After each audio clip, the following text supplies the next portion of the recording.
Kristo akuzwe.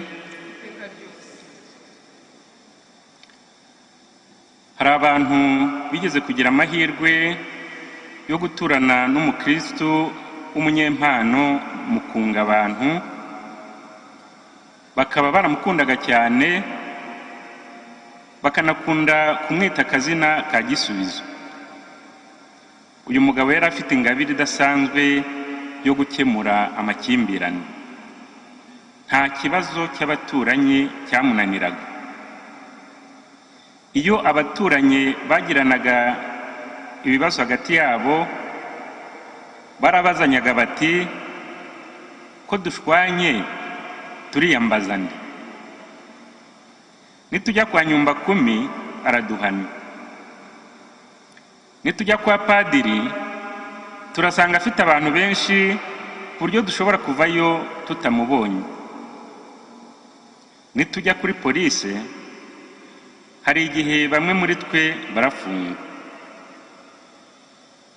Yarangiraga rero aba banyamakimbirane bagiye kwa Gisubizo, kandi bagerayo amakimbirane yabo agahoshwa, umuti ukaboneka kuri buri muntu, ubuzima bugakomeza neza kuri bose. Gisubizo yarungaga ariko agakunda no gusenga kuko yari umukristo. Umunsi umwe rero yaje kujya mu mwiherero na telefone ye ayikuraho, amara iminsi 8 yose avugana n'Imana gusa, abantu benshi batazi aho aherereye. Ibibazo byo murabizi ko bidategereza. Mu gihe Gisubizo atabonekaga, amakimbirane yo yaragaragaye. Icyo gihe ba nyirayo bitabaje nde? Icyo gihe biyambaje abana ba Gisubizo, bizeye ko nabo bashobora ibyo se yakoraga, ariko byarabananiye kuko ingabire ya se ntayo bari bafite. Mu gukemura ibibazo, abo bana bageze naho bitwaza izina rya se, ariko bibi by'ubusa. Amakimbirane mu baturanyi yakomeje kwiyongera aho kugabanuka. Mushobora kuba mutaramenye Gisubizo, ariko ivanjiri yo mwarayimenye. Yezu dukunda kumva mu ivanjiri ashoboye kurusha Gisubizo. Yezu si Gisubizo gusa, ahubwo n'umukiza w'ababaye bose. Dukunda kumubona yakira abafite ibibazo bitandukanye akabaruhura. Tumwumva kenshi akiza abarwayi. Mu ivanjiri ya none yakijije umunyagicuri. Dukunze kumubona atubura imigati agakemura atyo ikibazo cy'inzara.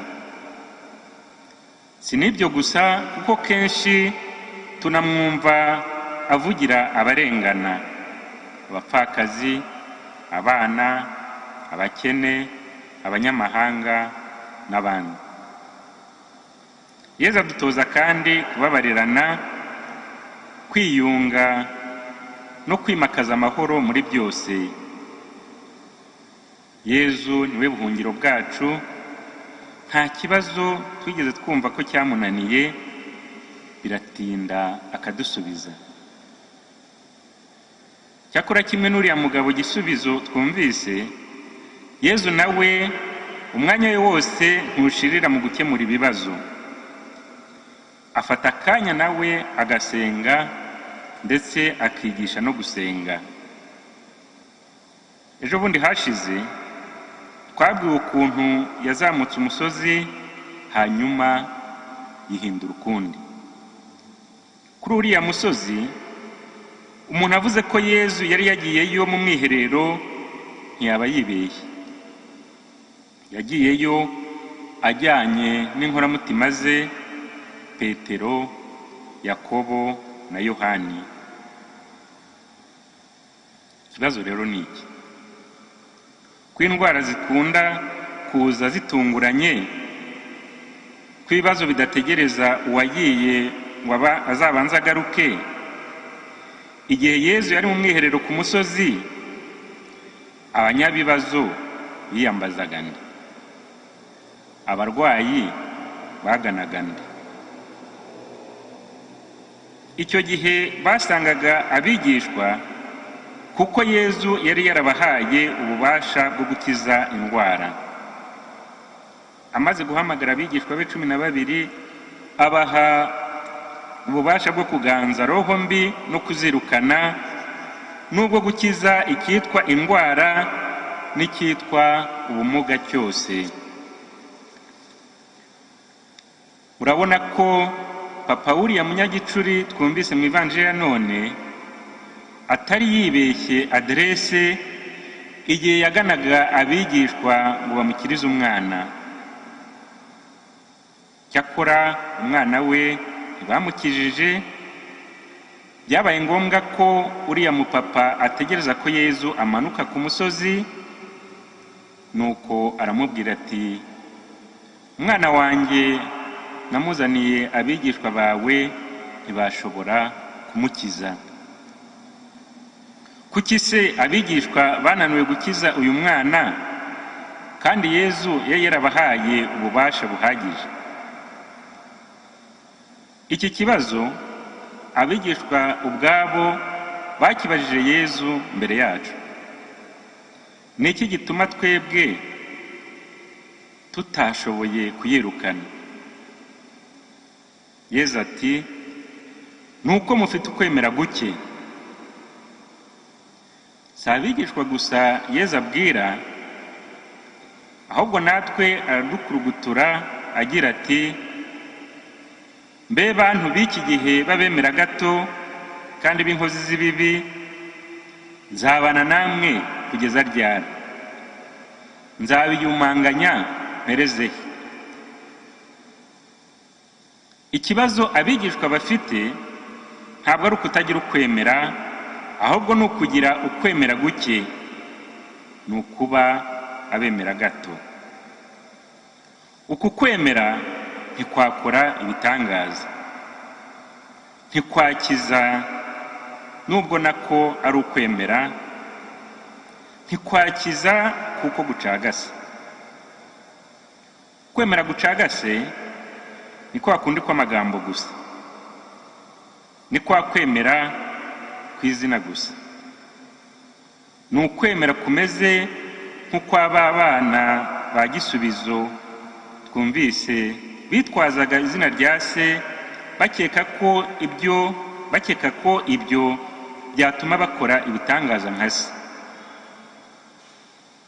Ni kwa kundi ko kugira ikarita ya batisimu ugenda wereka abantu ariko nta sengesho riherekeza, nta n'ibikorwa bijyana nayo. Kwemeranya ko ni ukwigaragariza mu bikorwa by'urukundo. Nibyo Mutagatifu Yakobo atwigisha agira ati, byaba byunguye iki se bavandimwe banjye umuntu avuze ko afite ukwemera niba adafite ibikorwa?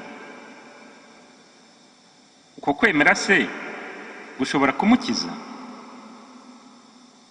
Nibyo na Mutagatifu Pawulo intumwa atwibutsa muri aya magambo, naho nagira ukwemera guhambaye kumwe gushyigura imisozi, ariko ntafite urukundo ntacyo mba ndicyo.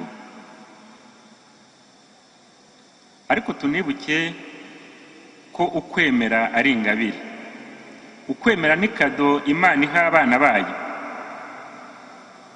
Impamvu bamwe bemera abandi ntibabikozwe ni uko hari abakiriye iyo ngabire baba abakristu, hakaba n'abandi bifungiranye ingabire ibura uko ibinjiramo. None se widanangiye ukifungirana hose ko Imana nayo tuyirenganya, urumva ubwo yakora iki?